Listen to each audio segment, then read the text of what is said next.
When 5 rescued black bears arrived at their new sanctuary home, some were nervous about leaving their cages. After all, for most of their lives, stepping outside their cages had brought only frustration and pain. My name is Brittany Pete, and for 2 years, I've been fighting to rescue these 5 American black bears from an outfit called the Great Bear Show. But for Andy, Cindy, Bucky, Brock, and Barney, it was anything but great. The bears were carted around the country, forced to perform tricks and pose for photo ops, often yanked by the chain around their necks. Here you can see the show's owner wrench Cindy up by the neck and strike her with a stick in order to force her into position for a photo, causing her to cry out. The owner then pockets the cash. Cindy consistently showed signs of severe psychological distress.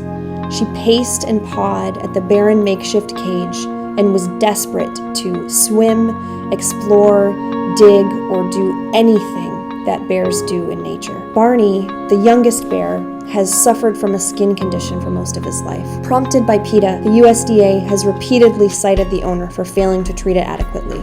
You can see the large, hairless patches on Barney's body. He constantly scratched, desperately seeking relief. Barney is your classic young bear.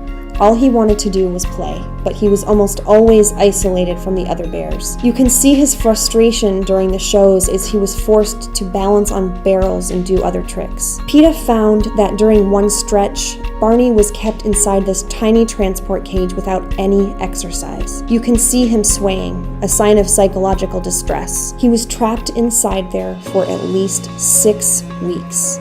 But after years of pressure from PETA, the bears' long ordeal came to an end. They were transported to the Keepers of the Wild sanctuary, and the bears stepped out of their tiny cages forever. Even Andy, who almost didn't make the trip because of his severe arthritis, slowly made his way down the ramp before settling in for a long nap. The bears' new habitat has structures for them to climb on, bear-sized hammocks, and even a huge swimming pool funded by PETA. And after years of pacing, scratching, and pining to do the things that bears do in the wild, Cindy went for a swim.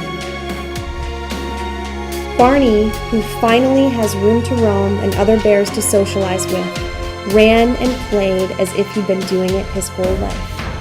He'll finally get the care that he deserves. In the last 5 years, PETA has rescued 72 bears from roadside zoos and traveling shows, and I remember every single one of them. To see bears who, for years, had lost all hope, finally get to swim and dig and play and hibernate means everything.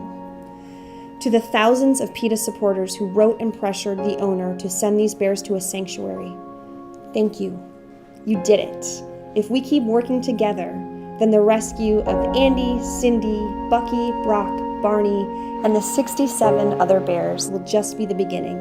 And one day, we'll have all the bears out of their hellholes.